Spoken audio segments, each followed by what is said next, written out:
श्मशान का धुंधला दृश्य। अक्सर हमने देखा है कि जब किसी व्यक्ति की मृत्यु होती है तो उसके शरीर को ले जाने से पहले उसे रस्सियों से जकड़ा जाता है। विशेषकर पैरों के दोनों अंगूठों को एक साथ बांध दिया जाता है।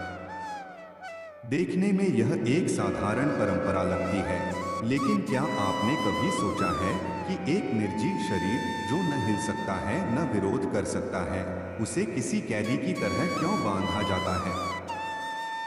इसके पीछे का सच किसी के भी रोंगटे खड़े कर सकता है। यह रस्म केवल विदाई नहीं है, बल्कि एक आखिरी पहरा है।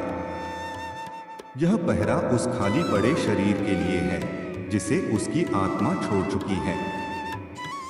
क्योंकि हिंदू शास्त्रों, विशेषकर गरुड़ पुराण के अनुसार, मृत्यु के बाद सबसे बड़ा खतरा वह आत्मा नहीं होती जो जा चुकी है, बल्कि वह नजर होती है जो उस खाली देह का इंतजार कर रही होती है। दृश्य 2, श्री कृष्ण और गरुड़ का संवाद। एनिमेशन या शांत दृश्य। भगवान विष्णु के वाहन पक्षीराज गरुड़ और श्री कृष्ण के बीच संवाद। एक बार गरुड़ ने श्री कृष्ण से पूछा, हे माधव, संसार में मृत्यु सबसे बड़ा सत्य है, फिर भी मनुष्य इससे क्यों डरता है? और मृत्यु के बाद उस शांत शरीर को रस्सियों और बांस की अर्थी से क्यों जकड़ा जाता है? भगवान श्री कृष्ण मुस्कुराए और बोले, हे गरुड़, जिसे तुम केवल एक रस्म समझ रहे हो, वह वास्तव में जीवित लोगों की रक्षा का एक सुरक्षा कवच है। जब शरीर से प्राण निकल जाते हैं तो वह केवल मिट्टी नहीं रह जाता, बल्कि वह एक खाली घर बन जाता है। और एक खाली घर पर कब्जा करना बहुत आसान होता है। श्री कृष्ण ने समझाया कि मृत्यु के बाद के पहले 24 घंटे सबसे संवेदनशील होते हैं। विज्ञान इसे रिगोर मोर्टिस कहता है, जहां शरीर अकड़ने लगता है, लेकिन अध्यात्म इसे त्रेत बाधा की संभावना के रूप में देखता है। दृश्य 3, आत्मा का भ्रम और लौटने का प्रयास। धुंधली परछाई का अपने ही शरीर को देखने का दृश्य।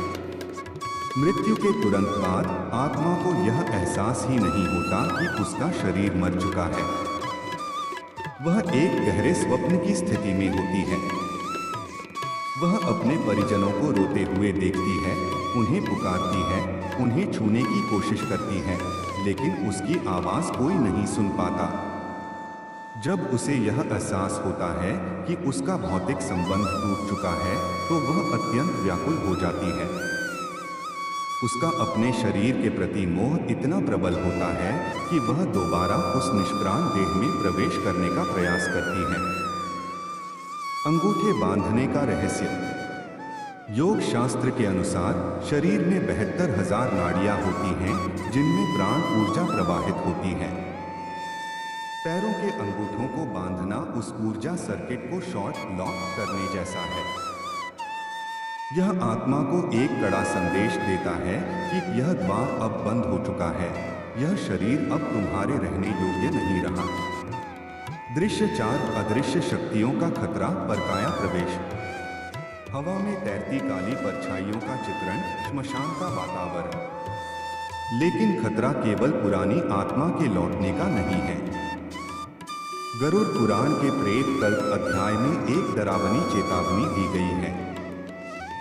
हमारे चारों ओर कई ऐसी नकारात्मक शक्तियां, पिशाच और अतृप्त आत्माएं घूमती रहती हैं, जो एक ताजा मृत शरीर, फ्रेश कोर्ट्स, की तलाश में होती हैं।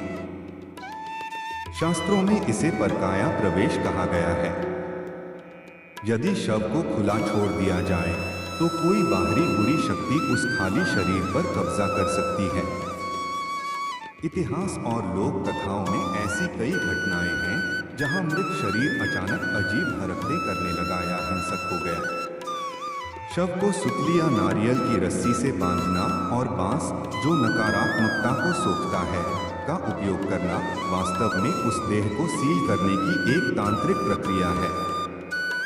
यह सुनिश्चित करता है कि अंतिम संस्कार तक उस शरीर में कोई बाहरी अनचाहा मेहमान प्रवेश न कर सके। दृश्य 5, अंतिम यात्रा के कड़े नियम। अर्थी ले जाते हुए लोगों का दृश्य, पीछे मुड़कर न देखने की चेतावनी। यही कारण है कि शव यात्रा के दौरान कुछ कड़े नियमों का पालन किया जाता है। पीछे मुड़कर न देखना यह इसलिए वर्जित है ताकि मोह की डोर आत्मा को वापस न खींचे। कपाल क्रिया, श्मशान में खोपड़ी को डंडे से तोड़ना केवल एक क्रिया नहीं है, बल्कि यह चेतना के अंतिम केंद्र को मुक्त करने की प्रक्रिया है, ताकि आत्मा पूरी तरह से इस लोक को छोड़ दे। यह यात्रा केवल शरीर की नहीं, बल्कि चेतना की है।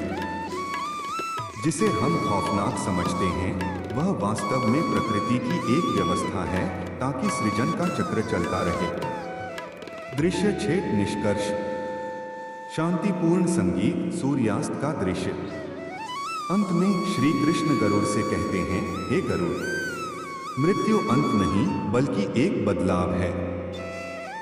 जो लोग इन रहस्यों को जानते हैं, वे मृत्यु से नहीं डरते बल्कि उसका सम्मान करते हैं। तो अगली बार जब आप किसी शव को बंधा हुआ देखें, तो याद रखिएगा कि वह केवल एक परंपरा नहीं, बल्कि ब्रह्मांड की अदृश्य शक्तियों से रक्षा करने वाला एक प्राचीन विज्ञान है। यह उस देह पर आखिरी पहरा है, ताकि जाने वाला शांति से जाए और बाहर की बुराई भीतर न हो। आगे एक राजा की कहानी अवश्य सुने, जिससे आप हर बात समझ सके। तो आप हमारे चैनल को सब्सक्राइब करें, लाइक, कमेंट, शेयर करें और आगे कमेंट में बताएं कैसे लगी कहानी। अक्सर इतिहास की किताबों में हम राजाओं की जीत, उनके सोने के मुकुट और उनके विशाल साम्राज्यों की गाथाएं पढ़ते हैं, लेकिन क्या आपने कभी सोचा है कि जब एक महान राजा अपनी अंतिम सांसें ले रहा होता है, तो वह अपने पीछे क्या छोड़ जाता है? इतिहास केवल युद्धों का हिसाब रखता है, लेकिन उस खौफनाक सन्नाटे का नहीं जो एक सिंहासन के खाली होने पर छा जाता है। आज हम एक ऐसे महान राजा की कहानी सुनाएंगे, जिसने अपनी मृत्यु से ठीक पहले एक ऐसा आदेश दिया, जिसने उसके सबसे वफादार सेनापतियों के भी रोंगटे खड़े कर दिए थे। वह रहस्य जो बताता है कि एक सम्राट के लिए भी मौत का द्वार कितना संकरा और भयावह होता है। दृश्य 2, राजा और ऋषि का संवाद। दृश्य 1, वृद्ध राजा अपने बिस्तर पर लेटा है, पास ही एक साधु खड़ा है। बाहर बारिश और बिजली की कड़कड़ाहट। मृत्यु की शैया पर लेटे उस चक्रवर्ती सम्राट ने अपने गुरु से पूछा, हे श्रेष्ठ, मैंने आधा संसार जीत लिया। मेरे एक इशारे पर हजारों तलवारें उठती थीं। फिर आज मैं इस अकेलेपन और अंधकार से इतना क्यों डर रहा हूँ? क्या मेरी तलवारें परलोक के मार्ग पर मेरी रक्षा नहीं करेंगी? गुरु शांत रहे। फिर उन्होंने राजा के कांपते हाथों को देखकर कहा, राजन, जब तुम युद्ध के मैदान में होते थे, तब तुम्हारा डर बाहर था, लेकिन आज डर तुम्हारे भीतर है। तुम जिस सोने के मुकुट को अपना गौरव समझते हो, वह इस समय तुम्हारे सिर पर लोहे की गर्म बेड़ियों के समान है। क्या तुमने कभी सोचा है कि मृत्यु के बाद राजा के शव के साथ जो रस्में निभाई जाती हैं, वे उसे सम्मान देने के लिए हैं या उसे बांधने के लिए? दृश्य 3, सिंहासन का मोह और प्रेत का साया। दृश्य धुंधला सा महल, राजा की परछाई जो अपने ही सोने के खजाने की ओर देख रही है। जब एक महान राजा मरता है, तो उसकी आत्मा का मोह सबसे ज्यादा गहरा होता है। जिस महल को उसने पत्थर पत्थर करके बनाया, जिस साम्राज्य के लिए उसने रक्त बहाया, उसे छोड़कर जाना उसके लिए असंभव सा हो जाता है। यही वह समय होता है जब सबसे बड़ा संकट शुरू होता है। गुरु ने राजा को समझाया कि मृत्यु के पहले 24 घंटों में राजा की आत्मा अपने ही राजदंड और सिंहासन के चारों ओर भटकती रहती है। वह चिल्लाती है, यह सब मेरा है, पर कोई उसकी आवाज नहीं सुनता। गरुड़ पुराण और राजधर्म के गुप्त पन्नों में लिखा है कि एक शक्तिशाली व्यक्ति का मोह मृत्यु के बाद उसे एक रक्षक से भक्षक बना सकता है। अगर राजा की विदाई सही ढंग से न हो, तो उसका प्रेम उसी राज्य के लिए श्राप बन जाता है। दृश्य 4 अंतिम आदेश का रहस्य। दृश्य राजा अपने सेनापति को बुलाकर कुछ धीमे स्वर में कह रहा है। सेनापति की आंखों में आंसू और हैरानी है। राजा ने अंतिम सांस लेने से पहले अपने सेनापति को बुलाया और कहा, जब मैं मर जाऊं तो मेरी अर्थी को फूलों से मत सजाना। मेरे हाथ कफन के बाहर खुले छोड़ देना और मेरी हथेलियों को खाली रखना। यह सुनकर सभा में सन्नाटा छा गया। लोग हैरान थे। एक चक्रवर्ती सम्राट जिसके हाथ कभी दान देने या तलवार चलाने से नहीं थके, वह अपनी अर्थी पर खाली हाथ क्यों दिखना चाहता था? इसके पीछे एक गहरा आध्यात्मिक और रणनीतिक रहस्य था।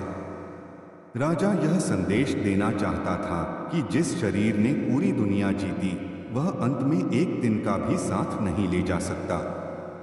लेकिन इसका एक और खौफनाक पहलू भी था।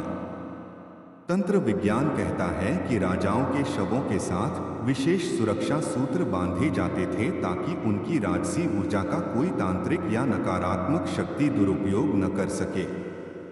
वह खाली हाथ इस बात का प्रतीक थे कि अब इस शरीर का सांसारिक शक्तियों से नाता टूट चुका है। दृश्य 5 श्मशान का सत्य और राजसी विदाई। दृश्य नदी का किनारा, राजा की चिता तैयार है, प्रजा रो रही है, लेकिन वातावरण में एक भारीपन है। जब राजा की अर्थी गुजरी तो लोगों ने देखा कि उनके पैरों के अंगूठे भी ठीक वैसे ही बंधे थे जैसे एक साधारण मनुष्य के। कोई फर्क नहीं था, एक सम्राट और एक रंक में। श्मशान की आग यह नहीं पूछती कि तुम कितनी लड़ाइयां जीतकर आए हो।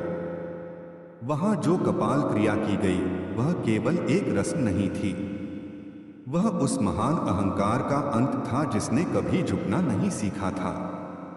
जब राजा की खोपड़ी पर अंतिम प्रहार हुआ, तब जाकर वह चेतना मुक्त हुई जो इतने सालों से सत्ता के नशे में कैद थी। वह क्षण बताता है कि मृत्यु के द्वार पर मुकुट का बोझ पैरों की रस्सियों से कहीं ज्यादा भारी होता है। दृश्य उगता हुआ सूरज, नदी में बहती राख और शांत संगीत। तो यह थी एक महान राजा की वह कहानी जो हमें सिखाती है कि महानता जीतने में नहीं बल्कि सही समय पर सब कुछ छोड़ देने में है। जो शरीर कल तक हाथी पर सवार था, आज उसे भी रस्सियों से बांधकर मिट्टी के हवाले कर दिया गया। इतिहास केवल यह याद रखता है कि उसने क्या जीता, लेकिन ब्रह्मांड यह याद रखता है कि उसने अपने पीछे कितनी शांति छोड़ी। मौत के बाद शरीर को बांधना एक चेतावनी है कि यहाँ तुम्हारा कुछ नहीं है, सब यहीं रह जाएगा। अकेले आए थे, अकेले जाओगे। वीडियो समाप्त। जय श्री कृष्णा। कमेंट में अवश्य लिखें और हमारे चैनल को सब्सक्राइब करें, लाइक, कमेंट, शेयर करें।